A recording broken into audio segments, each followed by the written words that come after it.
बिस्मिल्लाहिर्रहमानिर्रहीम। अस्सलाम वालेकुम नाजरीन, आज की वीडियो में बात करेंगे कि इसराइल की उल्टी गिनती शुरू। तुर्की ने भी इसराइल के लिए दबंग ऐलान कर दिया। मुसलमानों के हर दिल अजीज सदर रजब तैयब एर्दोगान ने इसराइल को सबक सिखाने का फैसला कर लिया। वीडियो में बताएंगे कि यूरोपीय यूनियन के मुतअद्दिद ममालिक इसराइल और अमेरिका के खिलाफ खड़े हो गए। इसराइल दरअसल एक नाजायज और गैर कानूनी मुल्क है। 1928 के कानून के मुताबिक जब कब्जा की गई जमीन पर कोई मुल्क नहीं बन सकता तो फिर इसराइल कैसे बन गया। नाजरीन, वीडियो के आखिर में आपको बताएंगे कि तुर्की इसराइल को कौन सा बड़ा सरप्राइज देने जा रहा है और पाकिस्तान ने कौन सी बड़ी यकीन दहानी करवाई है। नाजरीन, यूरोपीय यूनियन का इसराइल के खिलाफ बड़ा ऐलान जंग। जुराइम में मुलव्वस इसराइल को सजा देने का ऐलान कर दिया। बड़े यूरोपीय ममालिक का इसराइल को मुंह तोड़ जवाब। गजा में जारी ताज़ा लड़ाई के हवाले से यूरोपीय यूनियन का हंगामी इजलास में यूरोपीय यूनियन के सबसे ताकतवर मुल्क जर्मनी ने फ़लस्तीन में जंगबंदी के मुतालबे के साथ फ़लस्तीनियों की इजाफी इमदाद का ऐलान कर दिया। यूरोपीय यूनियन के 27 ममालिक में वाज़िया तकसीम नजर आने लगी। यूरोपीय यूनियन के खारजा अमूर की निगरानी और आला तरीन ओहदेदारान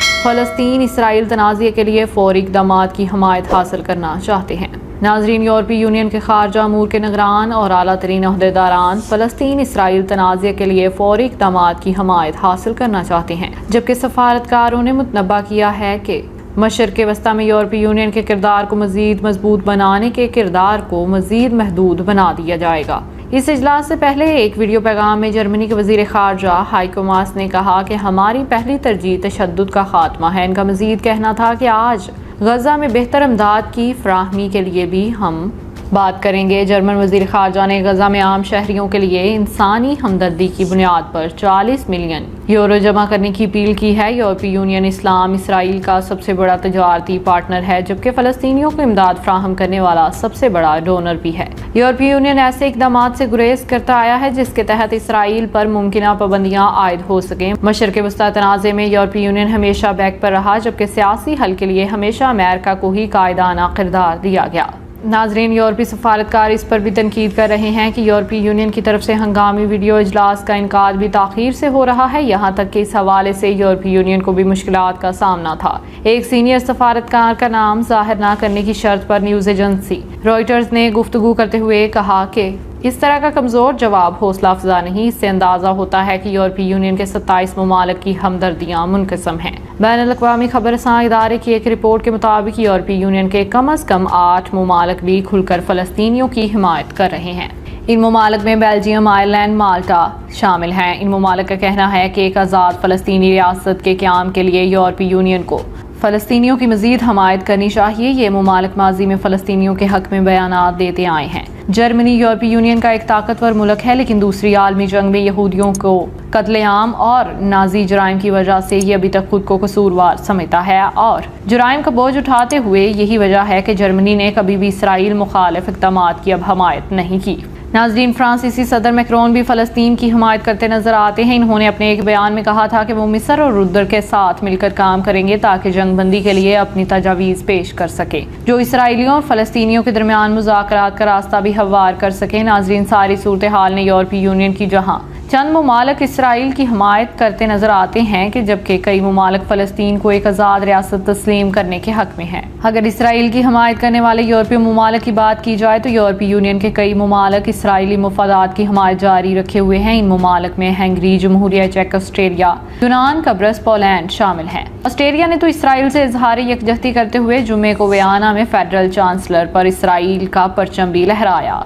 नाज़रीन, इस्लामी ममालिक की बात की जाए तो मौजूदा सूरत हाल में जो इस्लामी ममालिक फ़लस्तीन की हमायत में पूरे वजूद के साथ खड़े हैं वो तुर्की, पाकिस्तान और ईरान हैं। और ये बात तो सब जानते हैं कि तुर्क सदर रजब तैयब एर्दोगान मुस्लिम उम्मा के हर दिल अजीज लीडर हैं और इनका दिल उम्मत मुसलमान के लिए धड़कता है। उम्मत को जब भी किसी मुश्किल का सामना होता है तो रजब तैयब एर्दोगान गुलदस्ते के तौर पर खड़े रहते हैं, चाहे म्यांमार का मामला हो चाहे फ़लस्तीन का हो। नाजरीन, सदर की भरपूर हमायत और जुर्रत को सबसे पहले देखेंगे। जब से इन्होंने इक़्तिदार संभाला है वो पूरी उम्मत का फ़ख्र बने हुए हैं।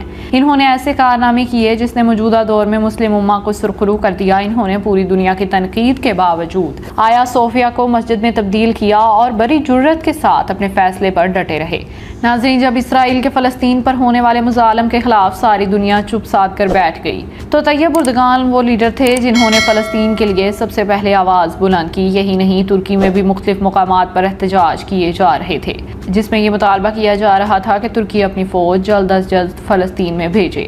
بہرحال ناظرین، ترک صدر نے حال ہی میں اسرائیل پر دہشت گردی کا الزام لگاتے ہوئے کہا تھا کہ یہ ان کی فطرت میں ہے۔ اس کے علاوہ رجب طیب اردگان نے فرانس سے فون پر مطالبہ کیا جس میں غزہ کی صورتحال پر تبادلہ خیال کیا گیا۔ ترک صدر کی جانب سے جاری بیان میں کہا گیا کہ ترک صدر نے پوپ فرانس سے فلسطینیوں کے قتل عام پر اسرائیل پر پابندیاں لگانے پر بھی زور دیا۔ ترک صدر نے کہا ہے کہ جب تک عالمی برادری اسرائیل پر پابندی نہیں لگاتی تب تک فلسطینی قتل عام کا نشانہ بنتے رہیں گے۔ اس سے قبل سابق سپر پاور روس نے بھی اسرائیل کے خلاف کھل کر بیان دیا اور فلسطین کی حمایت کی۔ روس کے وزیر خارجہ نے اپنے بیان میں مطالبہ کیا کہ اسرائیل فلسطین میں ہونے والی غیر قانونی آباد کاریوں کی سرگرمیوں کو بند کریں، اور روسی صدر نے جمعے کو خبردار کیا تھا کہ حالیہ تناؤ روسی سیکیورٹی کے لیے براہ راست ایک خطرہ ہے۔ ناظرین، یہاں پر یہ بات بھی بہت اہم ہے کہ اسرائیلی وزیر اعظم نے گزشتہ دنوں اپنے ٹویٹ میں جن ممالک کا شکریہ ادا کیا اس میں کہیں بھارت کا ذکر نہیں تھا، جبکہ بھارت کی حکمران جماعت بی جے پی کے انتہا پسند اتحادیوں نے بھی اسرائیل کی حمایت کی تھی۔ بھارت کی جانب سے اسرائیل کی سرکاری طور پر حمایت میں تو کوئی بیان سامنے نہیں آیا، لیکن سوشل میڈیا پر انتہا پسند نظریات رکھنے والے بھارتیوں نے اسرائیل کے خوب حمایت کی تھی، جبکہ بھارت نے اتوار کو ہونے والی سلامتی کونسل کے اجلاس میں حالیہ کشیدگی کو ختم کرنے پر زور دیا ہے۔ جبکہ سلامتی کونسل کے اجلاس میں بھی بھارت کے نمائندے نے حملوں پر تشویش ظاہر کی، جبکہ سلامتی کونسل کے اجلاس کے بعد انڈیا کی ایلچی سمرتی نے کہا ہے کہ غزہ اور یروشلم میں جاری تشدد سے انڈیا کو تشویش لاحق ہے۔ انہوں نے کہا کہ انڈیا فلسطینیوں کے جائز مطالبات کی حمایت کرتا ہے اور دو ریاستی نظریے کے تحت اس تنازع کے حل کے لیے پرعزم ہے۔ انہوں نے کہا کہ انڈیا غزہ کی پٹی سے راکٹ حملوں کی مذمت کرتا ہے۔ انتقامی کارروائیوں میں خواتین اور بچوں سمیت عام شہریوں کی ہلاکت انتہائی افسوسناک ہے۔ مزید کہنا تھا کہ ان حملوں میں ایک انڈین شہری کی موت بھی ہوئی ہے جو اشدون میں نرس تھی۔ ہمیں ان کی موت کا شدید رنج ہے۔ ناظرین، یہ تھی آج کی پوری خبر۔ اس حوالے سے اب آپ کیا کہتے ہیں؟ کمنٹ سیکشن میں اپنی رائے کا اظہار ضرور کیجیے گا۔ اب تک کے لیے اتنا ہی۔ جزاک اللہ۔